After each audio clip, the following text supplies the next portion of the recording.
İyi tamam. Ne günah vardı. Ayva çok sade değil. Şişe sen Allah gələndə mənə kırmızı çıtarıb çatıysa dondurup çıxarım. İndi mən nə oxumuşam, nə danışmışam deyirsən nə var, bax şeylə çakılır. Sana, baba ben şükür eləyəm də. Ben bir sənə azı deyil. Məncə ona bir pillah bir çıxsam nazı yoxsa, nə ayaqda olasın olmasan, sən də yoxsa oxu günə. Yaxşı, işi sana yox. Soğuk şey, mənim başım üstə. Faiz oxuyacam, Türk oxuyacam, Seyid xan. Hansını oxuyacam, sən söylsən. Mən baş əlbələ oxuyam. Bir də haqqıma gedirdim oxuydum, ulan da. Hacət mühasərə.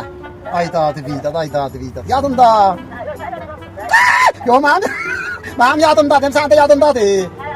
Hə, nə qədər bəstəni yedik, mühasərə yedik, Allah qoysa. Bəstəni yeməzlər, sözü deyil, danışarlar, söhbət elərlər. Ay dadı vidat, yaxşı, xudahafiz. Xudahafiz. Sən həmişə qəlbimdəsən, ha, bu da baxmayın. Hə, yaxşı, xudahafiz.